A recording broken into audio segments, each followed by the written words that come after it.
You have to discuss the use and may mga tools na merong part na you have to discuss also. Okay? So, good afternoon. Today, I'm going to discuss to you the tools and equipment used by a barista. We have 5 categories, which is the brewing tools, measuring tools, hollowware, cleaning tools, and glassware. Okay? Proceed tayo. So, this is the brewing tools. We have the portafilter, which is single spouted and double spouted. So we have parts. This is the head, basket. So this is the lugs, spigot, handle, screw connecting to the head. Then next, this is the tamper, used to flatten and smoothen the coffee ground inside the portafilter. Next, we have WTD. WTD means whisk distribution technique. Whisk is W-I-E-S-S. Whisk. Whisk distribution technique. So, ito yun. To even out the coffee grind doon sa portafilter. Next, this is dosing ring. This one is distributor. Then this is steaming feature used for steaming milk. Then this one is drip kettle or gooseneck, or also known as gooseneck kettle, used for manual brewing. Next, proceed tayo sa measuring tools. So we have this digital weight scale used to measure liquid or powder substance. Next, we have the digital timer, multi-measuring cup or glass.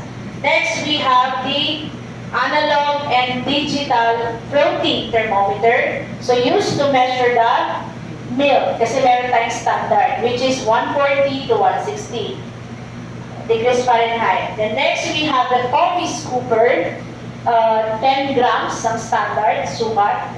Then next, we have the measuring cup. This is the jigger, then espresso server cup. Next, let's proceed to hollowware. So we have the, here's the edge pen. Wala. Ay, ito na. Sorry, ito na. Okay, so we have the stencil. This one is the stencil, and this one is the edge pen, used for designing latte art. So may mga design. Next, we have the wooden spoon, bar spoon, chocolate or cinnamon powder shaker. So this is the electric and the manual milk floater. Okay, ito yun. Next, this is squeezer, shaker, ice shovel, ice bucket and ice tongue, syrup or sauce container.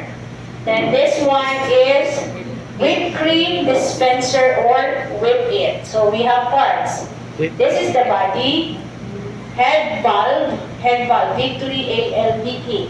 Head valve, this is the cartridge. So dito nilalagay yung battery. Okay, ito yan. Okay. So this is the nitrogen battery or whipped cream charger. So para dito yan. Then next, this is the nozzle and the lever. Next, let's proceed to cleaning tools. So we have the blind basket. Ito yung blind basket. So ito yung kapag nag-perform kayo ng backflush, which is general cleaning. So papalitan natin yung basket. Okay, ito yan. Yung everyday o daily cleansing ng machine is purging, di ba? Purge before, after. Pero depende sa dami ng gamit. Okay? Actually, ito maitim na nga. Maitim din. Okay? So, papalitan yung basket ng blind basket. Bakit blind basket? Walang butas. So, lalagay yan dito sa loob. Ipapalit. Tapos, This one is brew head brush.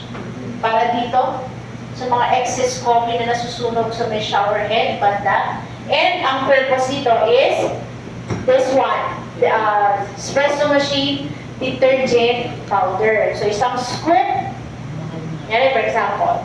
Okay, so, isang scoop lang, so syempre kahit pa paano, chemical yan. Okay, lalagay dito. So, kung kahit gaano ka-itim yan, magiging ganito ang kulay. Okay? So, minsan, papalinis ko sa inyo next ano yan. And then, paano mag-perform ng backflush? Backflush ang tawag doon. So, meaning, walang butas. So, ang pag-perform is 5 times 10 seconds. So, dito lang yan magbababad sa itaas. Lalabas yan dun sa likod. Okay? So, 5 times ganon, and then banlaw. After banlaw, mag-extra ka ng espresso twice, tapos i-discard mo yan. Okay, so backflush. Next, cleaning brush. Same lang ba sa semi-automatic and automatic? Yun. Oh, same lang. Procedure. Kaya lang yun kasi nakaset na pag pinili mo. Ito kasi pag pinili mo ng bago, you have to calibrate. Yun ang pinagkaiba nila. Okay, next. So, dito tayo sa glassware. So, we have the shot glass, Demitas cup, Demitas plate, and Demitas spoon. Usually dito nilalagay o siniserve si espresso. Regular cup and saucer with teaspoon, clear mug and saucer. This is white cup for cafe latte and saucer. Pilsner for frap or juice. Next, we have Irish glass for Irish whiskey coffee. Then this one is highball glass. And yung isang klase nito na manipis yung kwetan, that is Colin glass. Okay? Then next, we have to proceed espresso machine. Okay? After we-discuss yan, dito naman. Okay? Next, this is espresso machine semi-automatic. Cup warmer.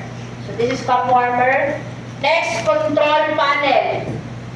This is the program. Is 3 button na ito. This is on and off switch for water. Ito. Ayan. So ito. Then this one. Next, we have the steam knob. Ito yun. Sa automatic, mostly ginagamit nila hindi ganon. That is lever. Lever type. The next, this is on and off switch or control selector dun sa module nyo. One is for hot water and number 2 is for pressure. Tandaan ha. Hanggang 9 bars ito. Next, this is as a whole. Yung kabuuan niya ang tawag sa kanya steam arm. Pero sa parts, we have parts. This is rubber accessories, steam 1, and steam nozzle. Next, this is water spout. This is brew or group head kung tawagin. Sa ilalim, we have the shower head. Next, water line indicator, yung kulay green, once na mag-blink yan. So, ibig sabihin, naghihingalo na, wala na tubig. Okay, kasi number 1 kalaban ng machine is water hardness. Okay, next, drip tray. So, sa drip tray, sa loob, we have the inlet, yung nilalagay natin, ito yan, dito, and outlet. Okay? Next, proceed tayo dito. So, this is burr grinder. So, this is burr grinder. Sa parts, we have the coffee bean hopper, lid.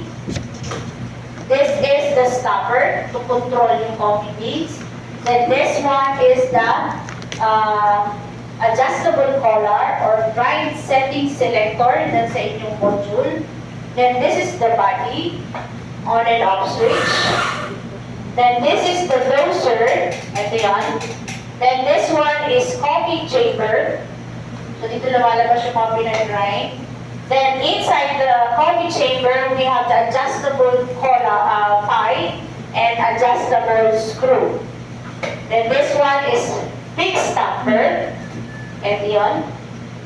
Then this one is portafilter handle or support. Then dito yung nawawalang tray, that is residue tray. And I thank you. Yes. Kaya? Kaya. So that will be on Tuesday. Yes. Or bibigyan ko kayo ng sample ng video ng mga